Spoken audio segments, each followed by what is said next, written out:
In 1998, a rapper with one album to his name stepped in front of a camera to play a young, rising gangster in a film that would go on to shape an entire generation of hip-hop cinema. The movie was Belly. The rapper was DMX.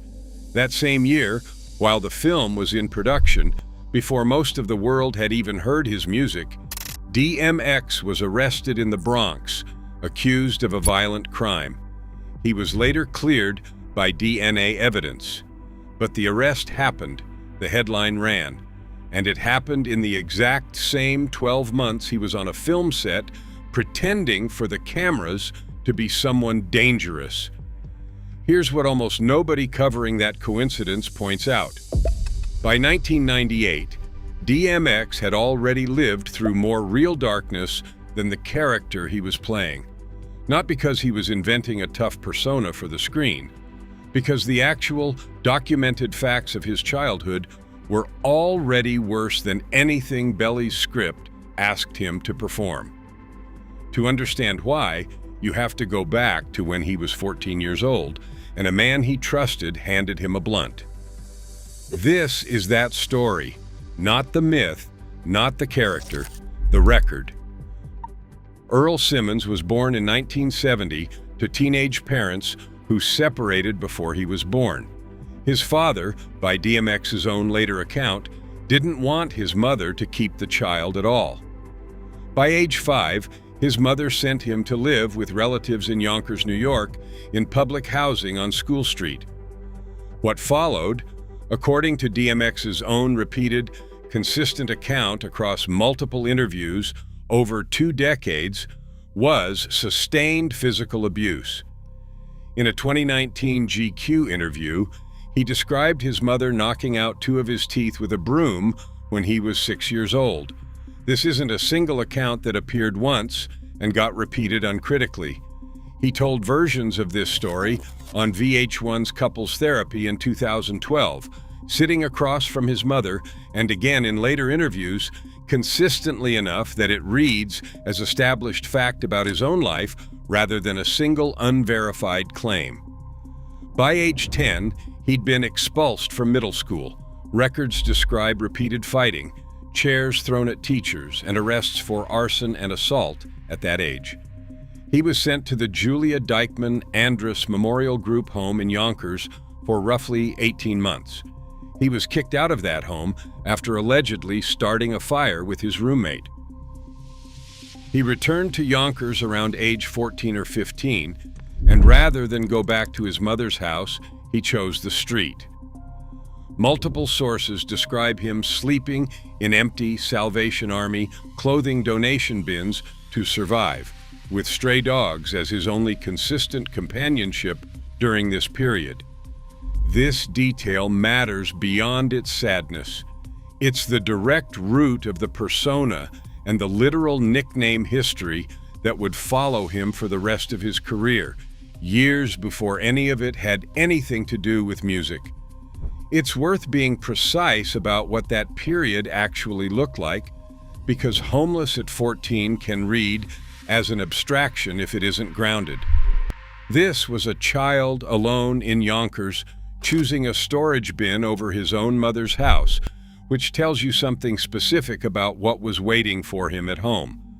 Local authorities eventually found him and returned him to a children's group home, where, according to multiple accounts, he began forming relationships with other residents who introduced him to the street life that would define the next several years.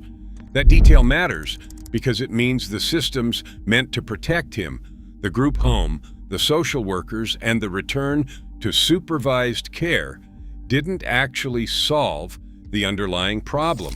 They just changed the location where it kept happening.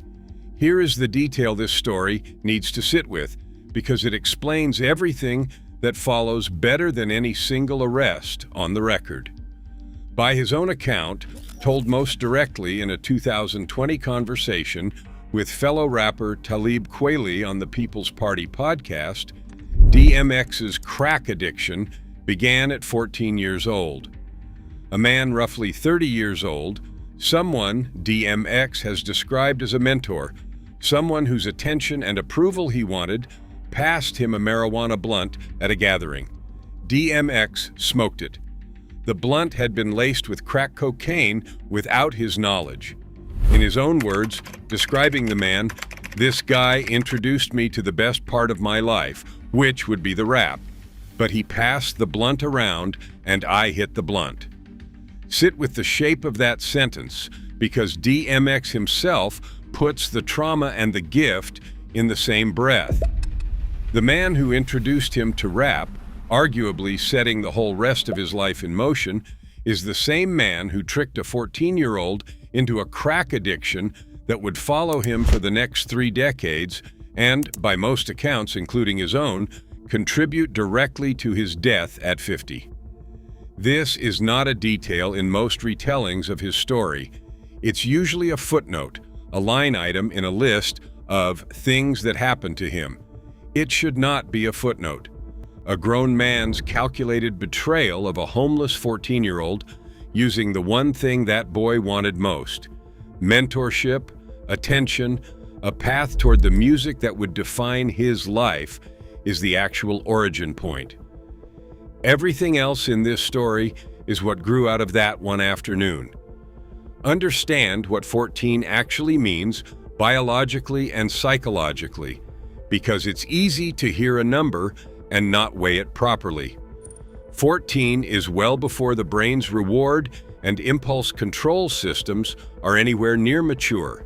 It's an age where a single high-intensity experience, especially one delivered by someone the child trusts, can rewire the way the brain responds to that substance for the rest of a person's life.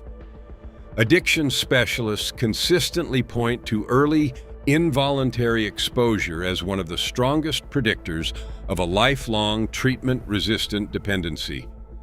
DMX wasn't a grown man who chose to experiment with a dangerous drug and lost control of it later. He was a child who never got to make that choice at all, and the entire rest of his relationship with drugs, described across every interview he ever gave on the subject, traces back to a decision that was made for him, without his knowledge, at an age when he couldn't have possibly understood what was happening to his own brain chemistry. The pattern that would define the next 3 decades of DMX's life started young, and started well before anyone outside Yonkers knew his name. At 16 in 1986, he served his first real prison term for stealing a dog from a junkyard. At 18, he was imprisoned for carjacking, and while incarcerated was caught stealing drugs from other inmates, which moved him to a higher security facility. At 19, he was arrested for possessing hidden weapons alongside a dozen pit bulls at his home. At 20, he was caught with marijuana. None of this happened after fame complicated things. This is the record of a teenager and young man who was homeless, addicted, and cycling through the same juvenile and early adult justice system that absorbs an enormous number of kids who came up the way he did, abused, institutionalized, addicted before they were old enough to drive. It's worth naming the pattern here in the plainest possible terms, because this channel has covered versions of this same cycle across cities and decades. A child enters the system already carrying trauma nobody addressed. The system responds with confinement rather than treatment. The confinement doesn't touch the underlying addiction or the underlying pain, so the same behavior repeats once he's released. Each cycle adds a new charge to the record, which makes the next intervention more punitive and less therapeutic, which makes the eventual outcome worse, not better.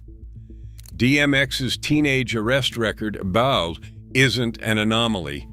It's close to a textbook illustration of exactly how that specific cycle is documented to work in case after case across the same kind of system this channel has covered from Washington, D.C. to Baltimore to Chicago. By the time DMX started building a real career in music through the early 1990s, He wasn't a young man reinventing himself as tough for an audience. He was a young man who had already lived, in documented, repeated fact, a harder version of nearly everything hip-hop as a genre would spend the decade performing. DMX's debut album, It's Dark and Hell is Hot, dropped in 1998 and sold 251,000 copies in its first week, an explosive commercial debut that made him one of the most talked about new voices in hip-hop almost overnight. He would go on to become the first artist in history to debut an album at number 15 separate times. That same year, director Hype Williams cast him in Belly, alongside Nas and Method Man, a film that would become one of the most visually influential crime dramas to come out of that era of hip-hop cinema, still referenced and studied decades later for its style alone.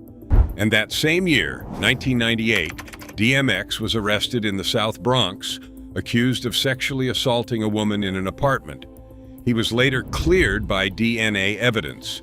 That's the correct, complete version of that fact, and it needs to be stated exactly that way. Arrested, accused, and cleared. Not convicted, not guilty, cleared. But hold both facts at once, because that's the actual point of this chapter. In the same 12 months, DMX was becoming one of the biggest new names in music, playing a fictional rising gangster on a film set, and living through a real, serious criminal accusation that had nothing to do with the script. The movie asked him to perform Danger. His actual year required him to survive it. What the film actually asked him to perform, and how closely it traced the outline of a life he was already living, is where this story stops being a coincidence and starts being the whole point. Stay with me. And if this is the kind of history you want more of, the real record, not the myth built on top of it, subscribe. That's the whole channel. Now, what Belly actually shows. Belly follows two young men, Tommy and Sincere, played by DMX and Nas, navigating the drug trade in New York, one drawn toward violence and excess, the other searching for a way out toward something more spiritual and stable. Critics have discussed the film for decades as a stylized, almost dreamlike take on the genre, more interested in visual atmosphere than gritty realism. That's worth naming directly because it's the entire thesis of this video. Belly is a beautifully shot, heavily stylized piece of fiction. It gives its characters clean narrative arcs, temptation, consequence, a path toward redemption by the film's end. Real addiction, real childhood abuse, real institutional cycling through group homes and juvenile prison does not resolve on anything like that kind of timeline. And it doesn't offer the same clean redemption arc a 90-minute film needs to deliver. DMX wasn't drawing on imagination to play a young man already familiar with danger, prison, and loss. He was drawing on a documented childhood and adolescence that included physical abuse, homelessness, institutionalization, and an addiction he didn't choose and couldn't have consented to at 14. The film gave him a character. His life had already given him the substance underneath it. It's also worth crediting what Belly actually got right, because the point of this video isn't that the film was dishonest. It's that the film could only ever show a fraction of what it was working with. Critics and hip-hop historians have noted for decades that DMX's performance in Belly carries a weight and specificity that trained actors sometimes struggle to fake.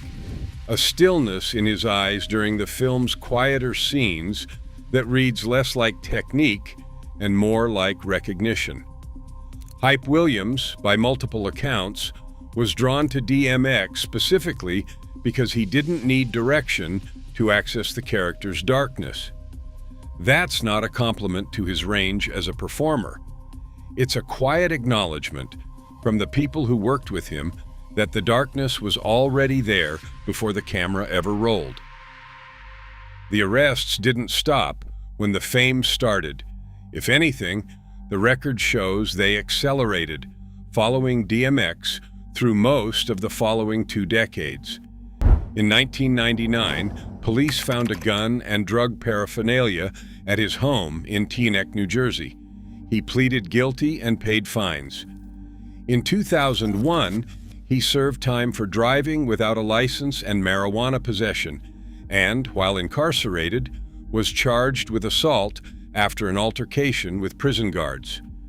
In 2002, he pleaded guilty to 13 counts of animal cruelty alongside additional charges, eventually plea bargaining down to fines, probation, and community service, and notably went on to film public service announcements warning against gun violence and animal abuse, a detail that sits uneasily alongside the conviction itself, but is part of the honest record.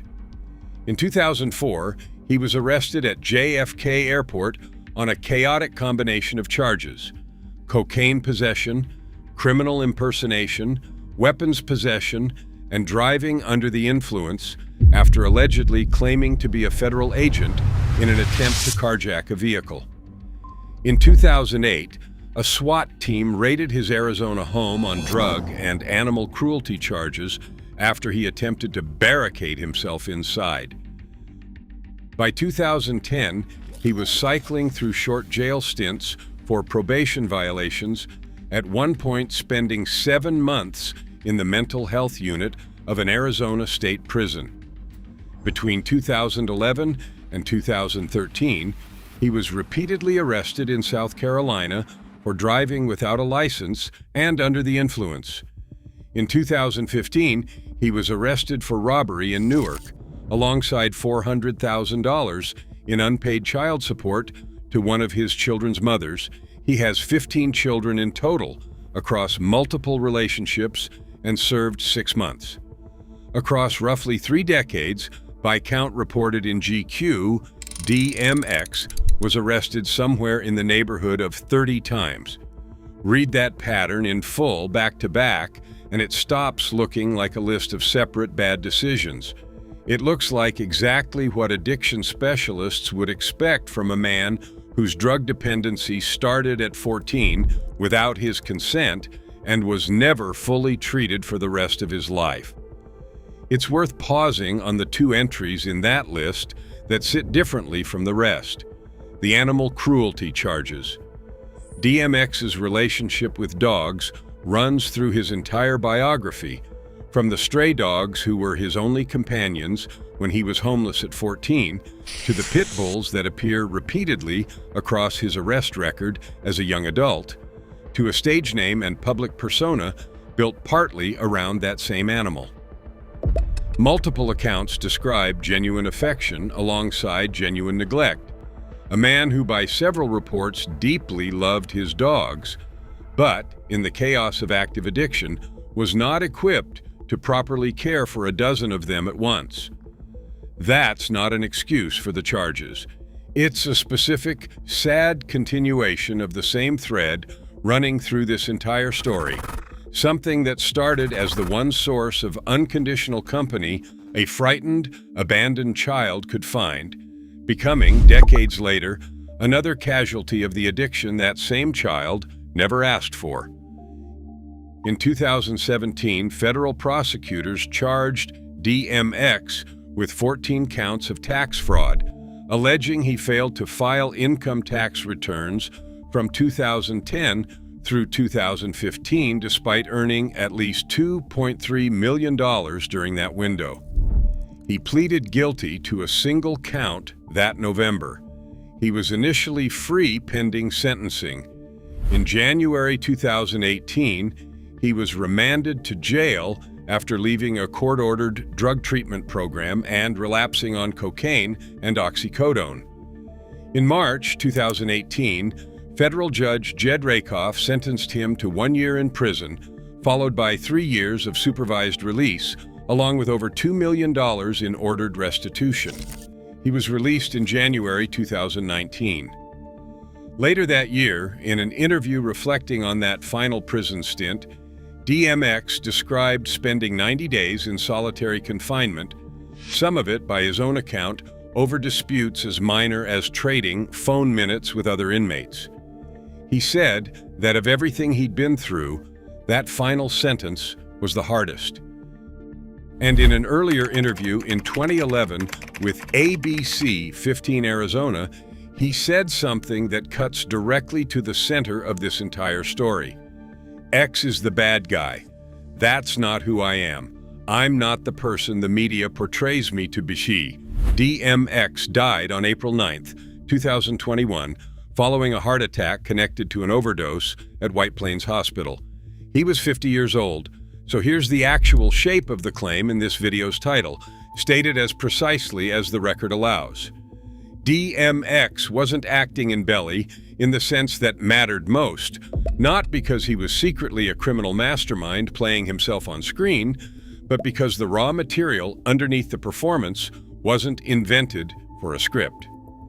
A mother who broke his teeth with a broom when he was 6. A group home he was expelled from for allegedly starting a fire. A childhood spent sleeping in donation bins, homeless at 14, with stray dogs as his only company. And in that same year, a man he trusted handing him an addiction he never agreed to and never fully escaped. Belly gave him 90 minutes and a clean narrative arc. His actual life gave him 3 decades, roughly 30 arrests, a federal prison sentence, and a fight with addiction that started before he was legally allowed to drive a car, a fight he was still losing, by his own account, right up until the year he died. He said it himself, more than once, in more than one interview, X wasn't really him. But the record shows something more complicated and more tragic than that clean separation suggests. The character was fiction. Almost everything underneath it wasn't.